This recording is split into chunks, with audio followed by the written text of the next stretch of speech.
This is the 12th day of Christmas. The gift is here. But sometimes we come into church and to worship, and it's,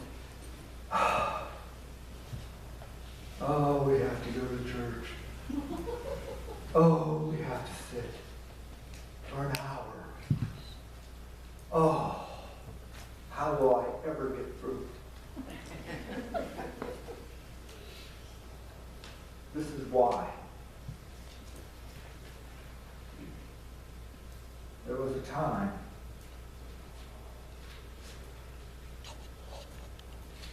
what happens when you move your marker?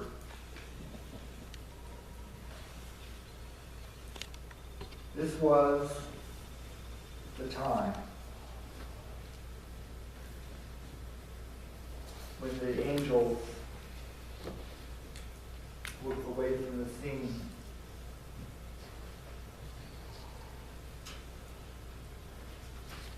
I'm making this too complicated, aren't I? All right, let's try to simplify this a little bit. I've already told you what the story is not. It's not a lot of things. But what it is what's in front of you.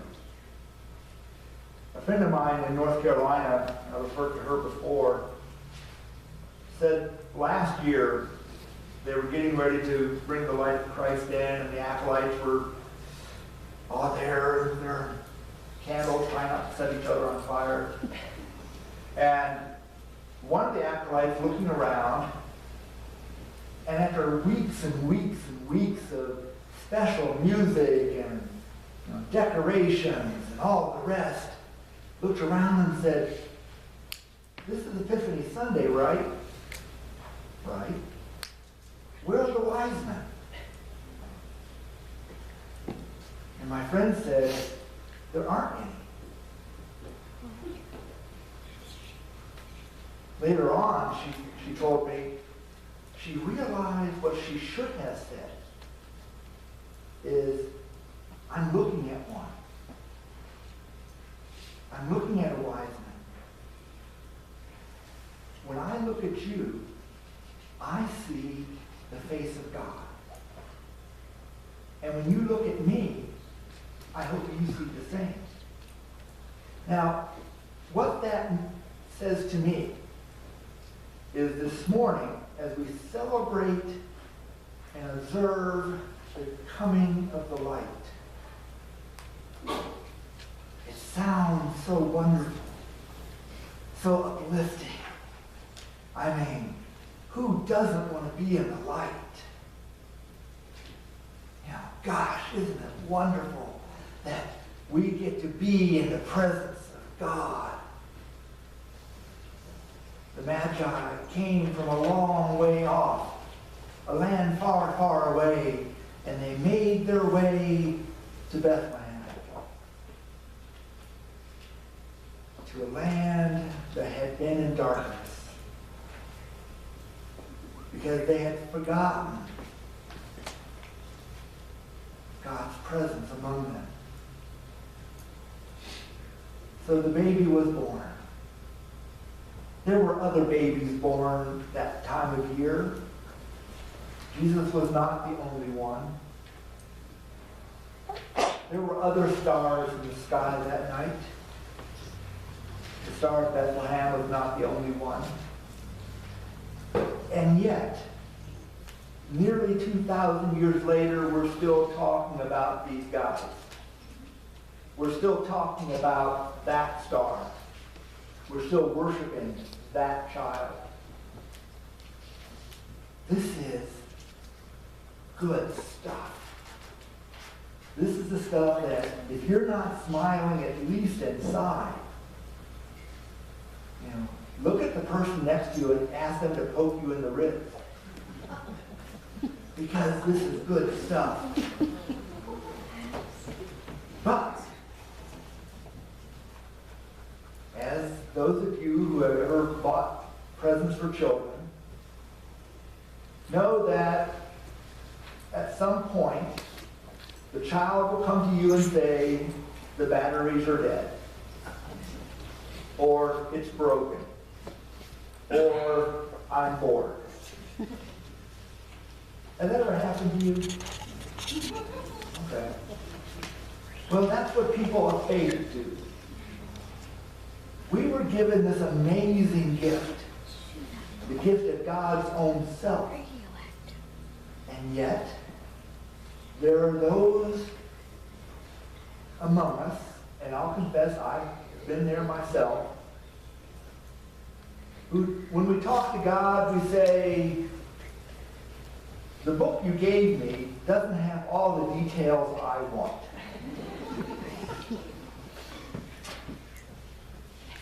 The fellowship that I had my membership in and attendance that I participate in is broken.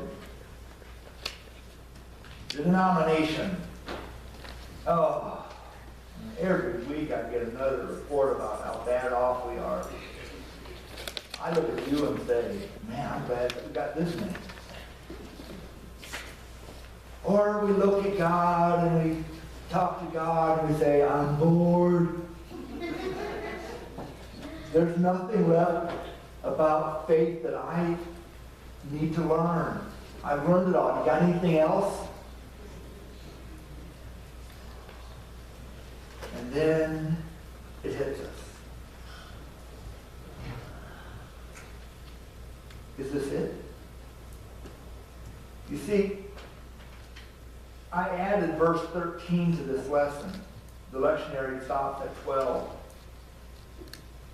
But I thought today it was so important for us to remember what happened after, as Paul Harvey used to say, the rest of the story. After the shepherds had gone back to work, after the angels had receded, after the star had returned to its place, after the wise men or the magi had gone back home, there were still people living in darkness. Herod was still lurking in the shadows. The coming of the Messiah did not mean there would no longer be issues and problems, life and death among the children of Abraham. Herod was proof of that.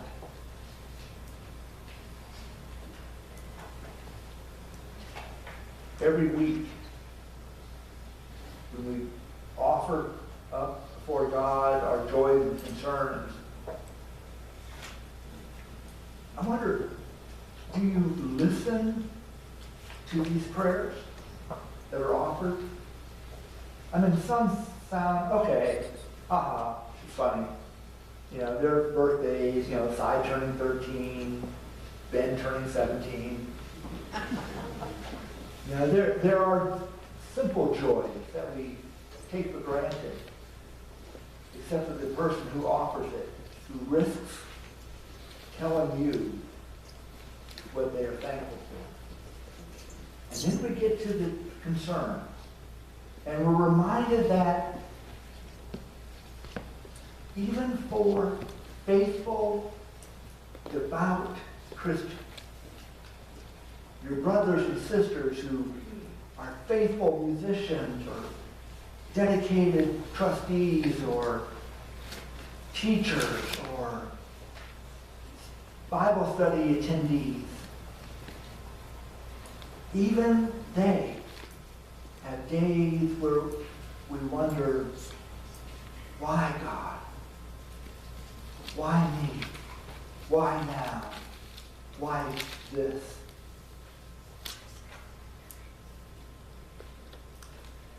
There are still Herods in the world. There are still people who woke up this morning thinking, how can I make so-and-so's life miserable? Over the morning paper, as they're working on their breakfast, They think, how can I look at Hazel and make her life in doubt? How can I come and peer at Bob and wonder, what does he really like? And how can I mess it?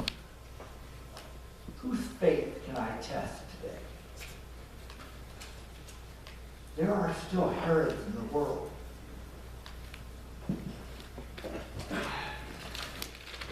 And it is easy to think that we're clinging on to something that has no power. And yet,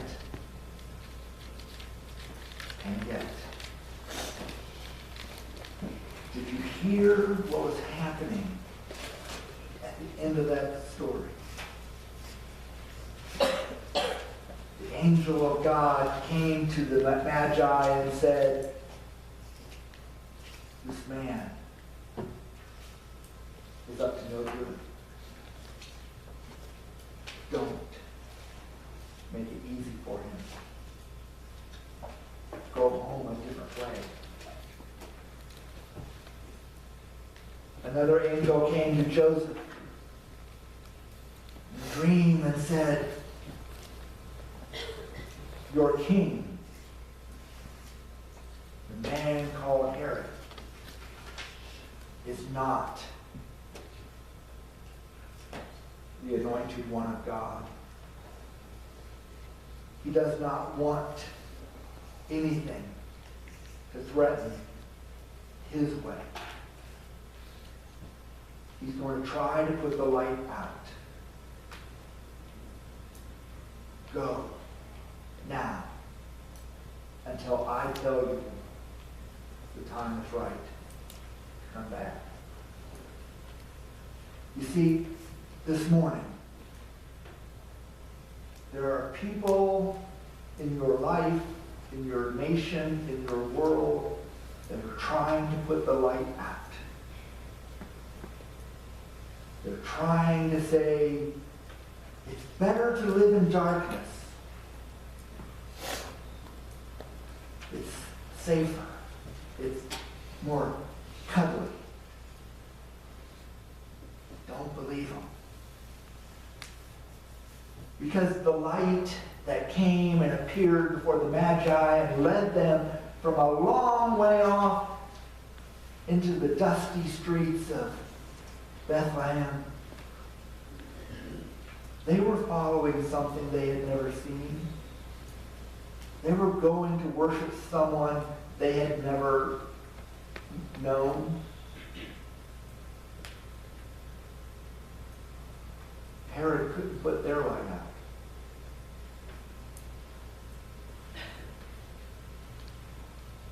There are those who will say, curse the light. Savor the darkness.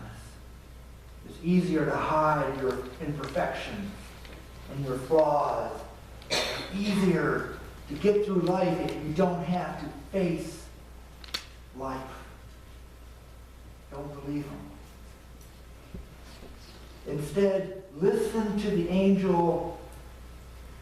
Listen to the voice of God that speaks to you and says, there is a better way. There is a light that is in your life that will not go out. It really is such a simple thing.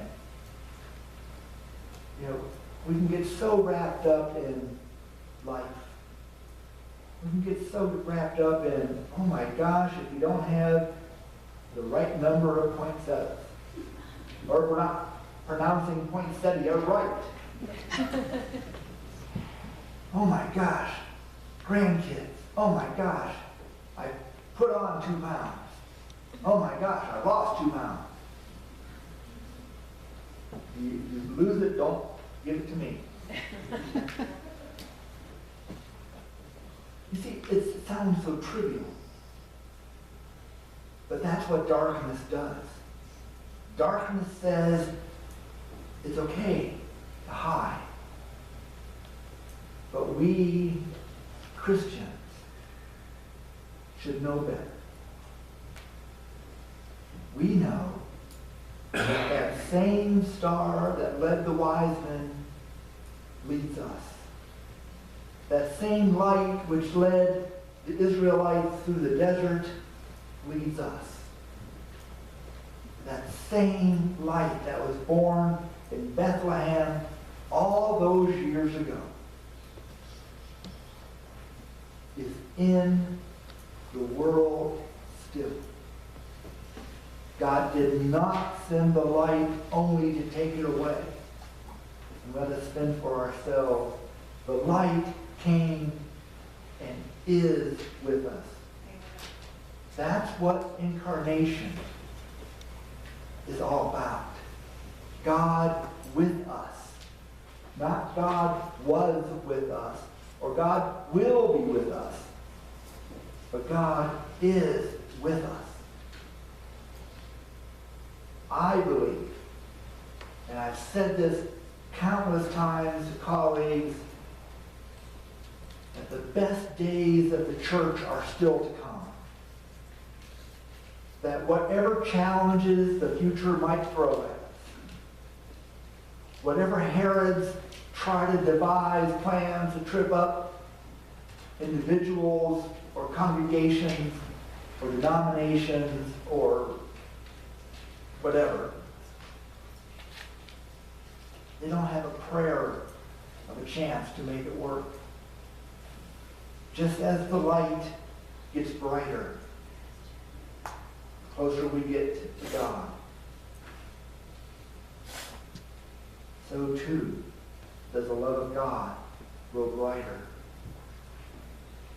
when you welcome it into your life. This really isn't that complicated. Epiphany doesn't have to be that hard.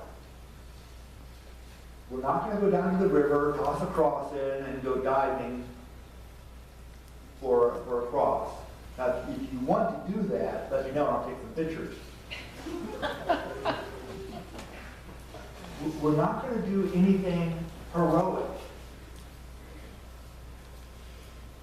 except tell the darkness, no. I choose to follow the light. I choose the way that leads to a lifetime in the presence of my God. Go away. You have no place here. Amen.